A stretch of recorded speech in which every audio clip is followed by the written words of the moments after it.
Hey everybody, Dustin DePirac here, columnist Andy Graham out here at Memorial Stadium. Mike Miller had to check out a little bit earlier. He had to go get some stuff done over at Assembly Hall. At They won the game. They won by 30. Did they? That's something. Yeah. I don't know too much about Oakland, but they had 40-something points at halftime. I think it was the most in Kurt Miller's era, and it finished with 85. So there you go. That's something. Anyway, Indiana gets a win, 52-35 over Illinois. To me, big on a lot of levels. I mean, they're on some level, the bowl dream is still, really sort of out there. They still have to go out and either beat Wisconsin or Ohio State on the road. It has a faint pulse, at least. It has a faint pulse. The season is, as you could say, on life support. But the more important thing, I think we had this discussion, yesterday, is regardless of whether they get there or not, this was a game they had to win in terms of a program momentum, standpoint of going somewhere, of being able to feel like, okay, you advanced in some way, even if it wasn't as much as everybody expected them to or hoped that they would. This one, I think, was the sort of win that you can look at, of course, provided that they don't blow it against Purdue, which would shock me, frankly, because I just can't imagine Purdue being able to hang with this Indiana team point for just point. To score enough, yeah. Yeah. They could score on Indiana's defense, perhaps. Yeah, I'm sure they'll score more points than they usually do. But maybe not enough. But I just can't imagine them also shutting Indiana down. So if you were to say end the season with 5 wins, I still think that's of value to this team. I think this today, in a lot of ways, is, especially because they came back after what happened against Minnesota. Yeah. For all of those reasons, from a simple program, relevance sort of standpoint, I thought this one was really big for them. I agree totally. And as much as it might have seemed to a lot of folks after last week, why bother with the rest of the season? It was important stuff. It was really an impressive rebound from what was just an absolutely gutting loss last week. And I was impressed by how Indiana came out. The defense did not play well early. No. It played hard, but it had some horrible coverage, blown coverages. So bad. Just amazingly bad at times. But the offense came ready to go. Clearly the team emotionally was ready to play. And that's a credit to them. I mean, after what happened last week, particularly the manner in which it happened, coming back from that, and two of the guys who were most resilient were the two sophomores who had that play go awry at the end of the Minnesota game. Tevin Coleman and Nate Sudfeld both had really good days. Coleman was looking like he was taking out all of his frustrations from last week on his home state team today. And he was pretty up until that game, that play last week. Coleman was he was great last week too. And Coleman's even more unbelievable now. I mean, he did hurt his ankle. It's apparently a sprain. So you never know. I mean, a sprained ankle for a running back, it could be an issue. Maybe it's not a big deal. We don't really know yet.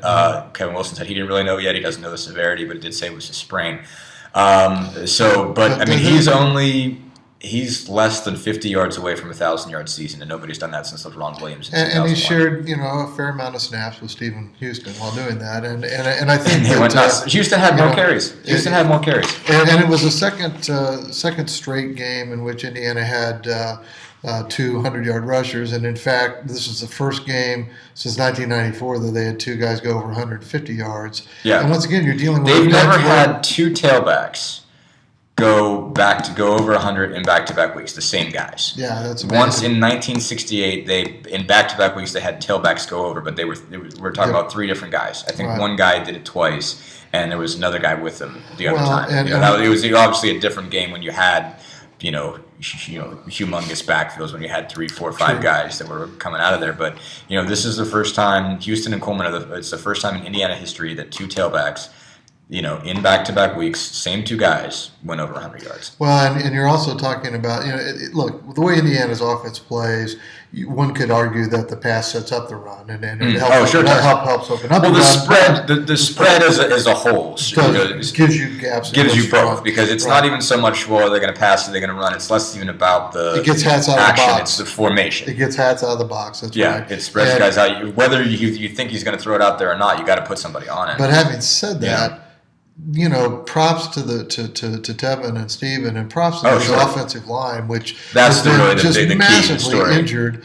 And yet, and including today, when the only starter who hadn't missed some time or hadn't been injured pretty much all year was center Colin Roderick, and he had a bit of a back injury this week apparently that isn't, from what I understand, overly serious. There's some hope he might even be back for Wisconsin. Anyway, but yeah. There's some hope he might even be back for Wisconsin. But Wes Rogers played great. You had a third string center technically. Wes Rogers, who did his high school snapping at Lawrence Central to Trey Roberson, as a matter of fact, came in today and obviously played solidly, made line calls. Yeah. You got Ralston Evans, who started the season as a backup right tackle. Once again, they had some issues early, but it seems like he's really come on. He overcame a massive injury too. The knee sounds just horrendous. And so you look at this. There's not a single guy on the offensive line in terms of projected starters who hasn't either missed the entire season or hasn't played hurt. Yeah. And yet. They are an extremely functional unit. One can right argue, now they're dominant. Illinois, has lost 19 straight Big Ten games and whatnot. And in some ways, they're kind of an inferior version of Indiana. They have a reasonably potent offense. Their defense isn't very good. But this offensive line has dominated not just Illinois, but last week a good Minnesota front seven down the stretch to the point where they were kicking serious gopher tail by the end of that game. And it's just very impressive to me. I mean, I think kudos to all those kids and to Greg Fry and his grad assistant, and Kevin Wilson too is an old offensive lineman, and I think he pitches in a bit. Sure. But whomever is involved deserves to have credit, because that is one thing that helps make this offense be, at least potentially, statistically, the best offense Indiana has ever fielded. We'll see at the end of the year. They've already surpassed the record for touchdowns in the season. They have 52 now. Yeah. No, the amount of talent, and we haven't even talked about Cody Latimer yet. Nate Sudfeld and Cody Latimer were just, as you put in your column, it was video game stuff. Yeah. It was Tecmo, like, for, you kids are advanced with your PlayStations and your, Xboxes and whatever, but this was Joe Montana to Jerry Rice and the Crow Route on Tecmo Bowl. You didn't beat me with that. You did not mess with me on that play. I was automatic every single time. That doesn't retire undefeated. Yeah, exactly. I got too old for the game once they had more than 2 buttons, but at that point, you did not mess with me. But Sudfeld and Latimer were pretty much automatic. I mean, deep post, they hit on a deep post, a deep go route, and a fade, for the 3 touchdowns. But otherwise, just even out routes. When Sudfeld needed to have a play on 3rd and 10, Latimer found a way. Well, and I liked how Nate, responded after throwing a damaging interception that ended up setting up a touchdown that gave Illinois the lead in the 3rd quarter. And Kevin Wilson talked to him on the sidelines about it. Said, "What were you thinking?" And Nate told him, and Kevin didn't like what Nate's explanation was, but he just said, "Doesn't matter. We're going to bounce back. We're going to make plays. We're going to win this game." Mm-hmm. And Nate went right back out there and did exactly that. The next 2 Indiana possessions produced touchdown bombs from Sudfeld to Latimer, and really got Indiana going again. Mm-hmm. So once again, not only was the team impressive in its resilience, but individuals within the team were as well. I mean, if you didn't think so already, and I think everybody did, Cody Latimer and Tevin Coleman are pros. Yeah, they are. I mean, those are NFL players. Yes, they are. I don't know when they're going to be drafted exactly. You never know what that's going to tail out when you actually get in drafts and stuff like that. I mean, I don't know if you call them first-round guys, but those are pros. Yeah, they are.